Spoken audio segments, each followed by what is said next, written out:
travaillons la terre, c'est de la faïence. Elle a plusieurs couleurs. On peut travailler de la faïence blanche comme de la faïence noire. Comme nous avons fait sur le thème de l'Afrique, nous avons réalisé des masques avec les enfants à partir de plaques qu'ils ont creusées où ils ont rajouté des petites boules, des petits supports pour pouvoir les décorer. Ce pot-là a été réalisé avec la technique du colombin. Donc ce sont des boudins que l'on met les uns sur les autres et on lit comme ça pour pouvoir faire un pot comme s'il était tourné. Alors ensuite, on peut le mettre sur le tour électrique et on le rectifie avec les mains pour qu'il soit aussi net que celui-ci. Là, on voit le coup du couteau, donc c'est pour bien le faire lisse. Vous avez une technique avec des plaques, donc c'est des plaques de terre, on étale et puis à partir d'un rondin, on l'enroule autour, on l'assemble et ça nous fait un joli soliflore. Le petit modelage, donc on travaille souvent avec des boules et des petits boudins. Et à partir de ça, on aplatit, on fait les bras et on assemble.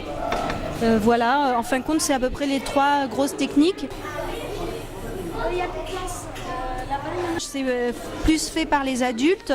On part à partir d'une boule et on pousse avec ses doigts pour modeler et faire la forme de la tête, du corps. On pousse ou on étire comme ça pour ramener la terre et la déplacer. Tu as mis tes initiales?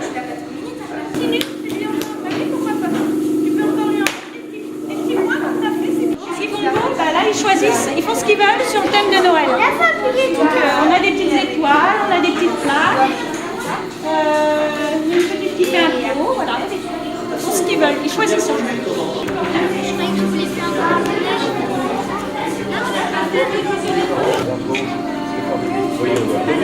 De mélanger les produits avec... Attends.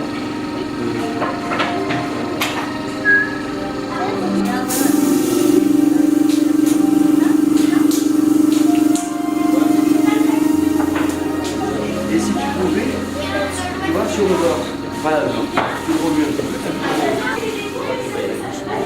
Ça va déposant. Mais faut pas que tu l'étires. Toi, tu te déposes.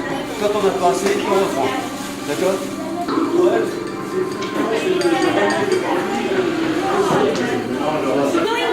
Elle tape, elle prépare la terre. En fait. Ah, fais attention, fais attention. Non, ben. Hop, c'est sur la batte.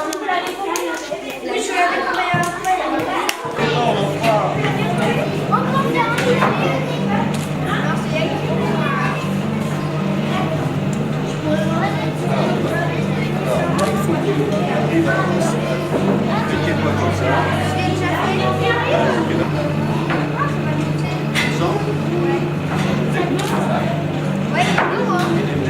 Alors regarde, on lève une main.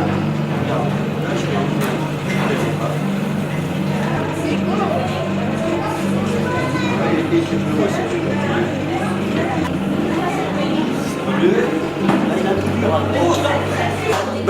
Un objet comme ça, il faut une semaine à peu près de séchage. Une semaine, et après on va le passer au four. Mais ça dépend aussi de l'atelier. Si l'atelier est froid, il faut parfois 15 jours. Tout dépend aussi de la taille. Voilà, on a le four, et là c'est une cuisson de terre, hein, c'est de la terre. Là c'est une cuisson de terre. Alors, ce qui est chouette, c'est quand tu ouvres et que tu sors une cuisson d'émail. Parce que tu as toujours des surprises, des bonnes ou des mauvaises, hein, mais tu vois, donc il y a quand même 4 étages. Et tout dépend de la hauteur des objets. Et là on a un four très intéressant parce qu'il est automatique. Et demain je l'allumerai pour qu'il cuise à 900 degrés. Et l'émail on le cuit à 960. Là on appelle ça, c'est de l'émail cru, hein, toutes ces couleurs-là, mais ça va se transformer après lorsque ça repasse une deuxième fois au four, c'est l'émail définitif là c'est la couleur définitive. Avec tu vois, des tons bizarres, parce qu'on obtient des choses bizarres par moment en superposant des couleurs. C'est très très bizarre. Et là, ces feuilles-là vont repasser une deuxième fois dans le four. On a quelques...